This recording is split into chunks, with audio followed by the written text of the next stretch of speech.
Hey there, and welcome to Unit 1. We're talking about patterns today. Overview. Drawings are often made interesting with detail, and the beauty of a composition is in its fullness and its intensity. One way to achieve this effect is with decorative patterns that you can include in your work. A pattern is a repetition of colors, lines, and or shapes. What kind of decorative patterns can you find around your house?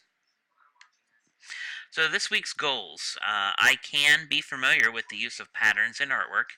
I can identify patterns that occur in nature, and I can learn to incorporate patterns into your own original artwork.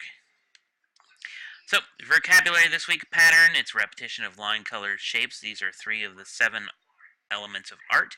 Line, it is an element of art defined by a point moving in space. A line can be two or three dimensional, descriptive, implied, or abstract. Shape is an element of art that is two dimensional, flat, or limited height and width. Color is an element of art that's made up of three properties: hue, value, and intensity.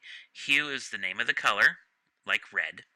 Value is the hue's lightness or darkness. A color's value changes with white and black being added. That a shade would be adding black, and as that example. Intensity is the quality of brightness and purity. So high intensity color is strong and bright. Low intensity is faint and dull. And then abstract. It's a design that can be taken from reality, but changed in a way to make it unusual, distorted, or maybe something a little different. So a pattern again is the repetition of lines, colors, and shapes. So here you can see here again these how they line up. Patterns happen in nature all the time. They and often. So if you look at this example here, you can see the top left is zebra. Uh, Below that, you'll find a fern. To the right, you see what's known as a hen and chicken. It's a small plant, and then below that is the scales of a reptile. You can also see patterns in fashion. You can see here this floral pattern on the dress. The sweater, that is what's known as argyle. That is a Scottish family name, and each family would have a different style of pattern that would represent their family. You can also find it in homes and in furniture. You can look here on the couch. You can see these kind of look like elbow macaroni. And then you have the checkerboard floor. You can also see patterns in body art, such as the scales on the koi fish on the back of this gentleman, or on the face of this gentleman here. The moko is the permanent body face markings by the Morai, the indigenous people of New Zealand, and each one of these represents something in their life. This is where you get the term tribal tattoos. Patterns in art. You can just think of the wonderful world of abstract designs of patterns.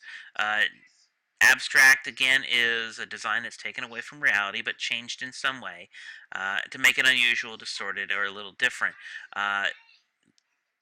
They can be imaginative and look different, like the abstract works of Henri Matisse.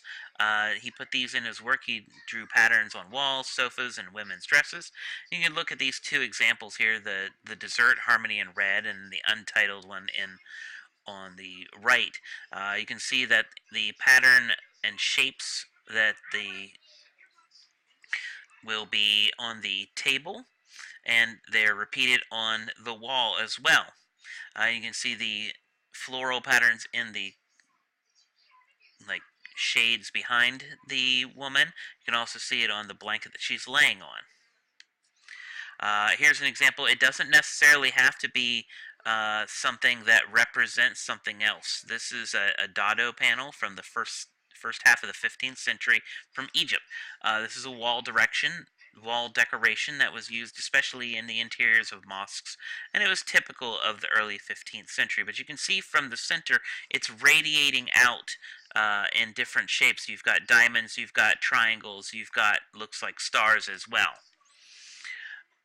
And they don't necessarily have to, again, look at like anything. This is Piet Mondrian's Boogie or Broadway Boogie Woogie from 1942 to 1943. If you look at it and think of it, it almost looks like you're looking down on streets and buildings.